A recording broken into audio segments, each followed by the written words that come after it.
Hello friends, and welcome to yet another captivating video of Wisdom Zone.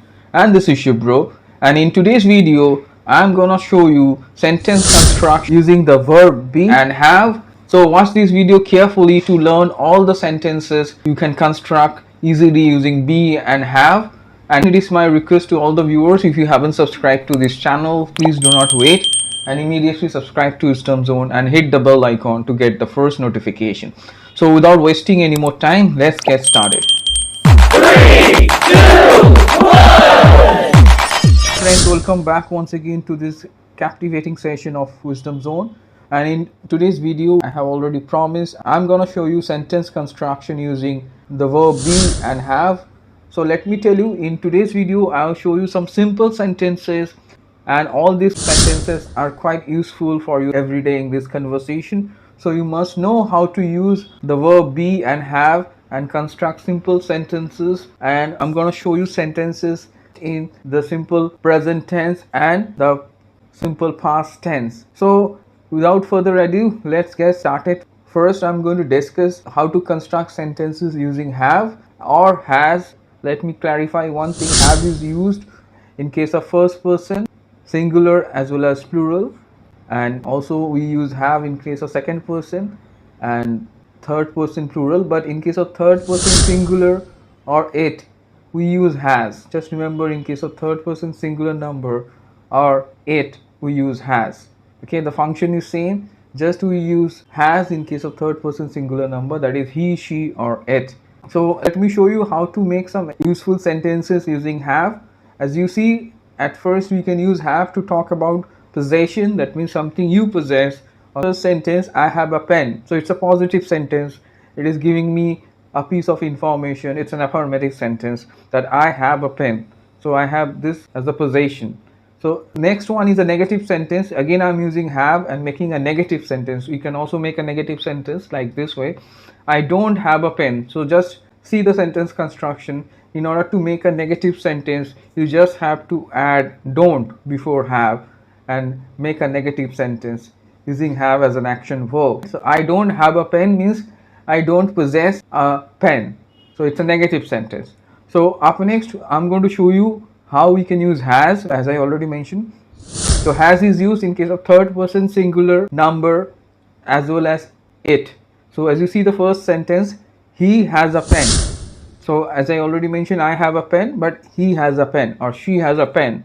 So if you want to make negative, you have to add doesn't. So remember, if you want to make a negative sentence using third person singular number, so before have you have to add doesn't.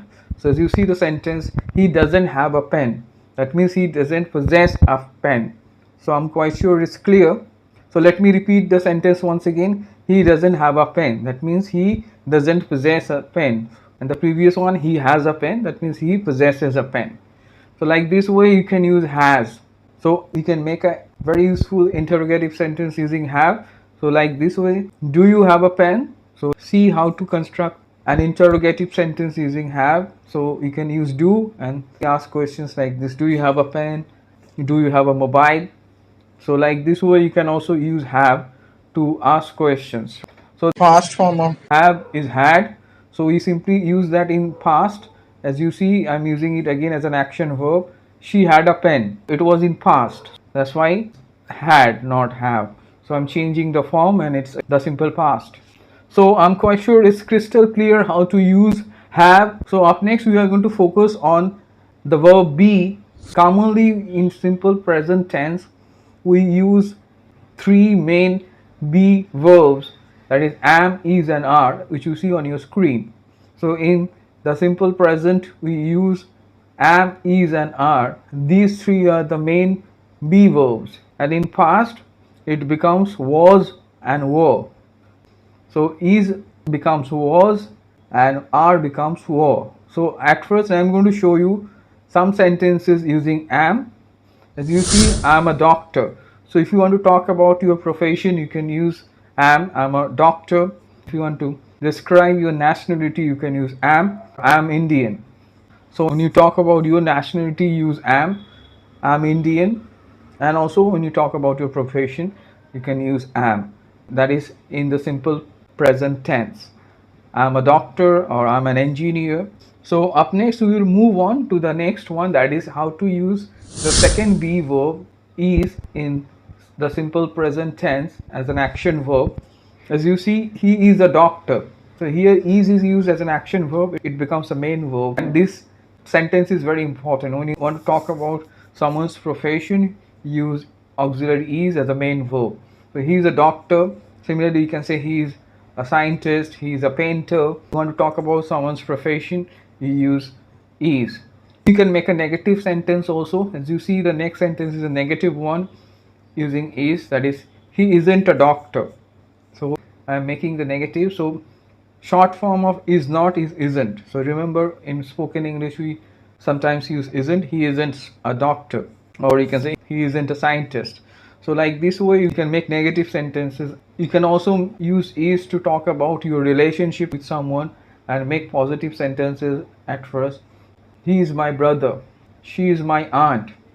So here I'm using is to make positive sentences.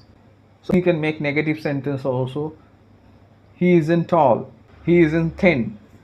So like this way you can also make negative sentences to talk about your relationship, someone's appearance. You can use is. You often use it. So I'm quite sure it's clear how to use is, how to make a positive sentence, and also you can use negative form, that is isn't. So we can also make interrogative sentences and ask question, is he a doctor?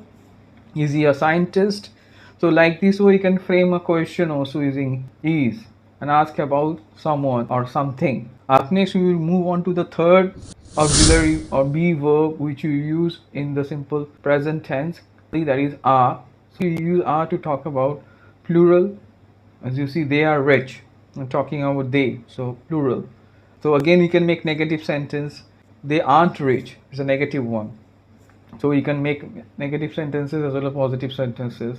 My neighbors are rich, my neighbors are amicable, they aren't amicable, my neighbors are not amicable, that is the negative. And obviously you can ask question, are they rich, are they amicable? So like this way you can make interrogative sentences using are. So up next I'll show you the past form of is was. So you can also use was and talk about past. You can use that as an action verb. So here you see this example, he was a doctor. So as you know that I gave the sentence, he is a doctor in present, so you just change it into past. He was a doctor. You can make negative sentence, he wasn't a doctor. So again I'm making a negative sentence in past. Was is here, again action verb. I'm talking about wasn't. He wasn't a doctor. He was honest, he was kind. Again you can make negative, he wasn't honest, he wasn't kind. And you can also make interrogative sentences. You see, was he a doctor? Simply you can reverse it and ask a question. Was he honest? Was he kind? So like this way you can frame interrogative sentences and ask questions. At last I'm going to show you past of are, that is were. So as you see, I have shown you some sentences using are. Here I'm going to show you the past form of are, which is were. So I'm going to show you how to use were as an action verb and in the simple past form. As you see the example, they were rich. I'm just using were as an action verb. So similarly you can make a negative sentence, they weren't rich, right? So that means were not. They were not rich, and in short we say they weren't rich. And similarly you can make interrogative sentence, were they rich? You can ask a question also. So you can make sentences in past, use were as an action verb, makes positive sentence. As you see the first one, they were rich, and again make negative sentence, they weren't kind. Were they kind is an interrogative. So like this way you can use were as an action verb, which is the past form of are, and make positive sentences, negative sentences, as well as interrogative sentences. So friends, I hope you have understood how you can use be verbs and have and construct meaningful short sentences in the simple present tense and the simple past tense. All these sentences are quite effective and very much required in spoken English, and obviously they are quite important for your writing also. Try to incorporate them, and I'm quite sure you have understood how to construct short sentences using the verb be and have, how to make negative sentence, how to make positive sentence and interrogative sentences. So I'm quite sure you have liked this video like my other videos. So it is my earnest request to all the viewers, please go through the video, go through the examples and comment below. And if you haven't subscribed to this channel, please do not wait and immediately subscribe to Wisdom Zone and hit the bell icon to get the first notification. So stay tuned for further informative videos and do not forget to like, share, comment and subscribe to Wisdom Zone.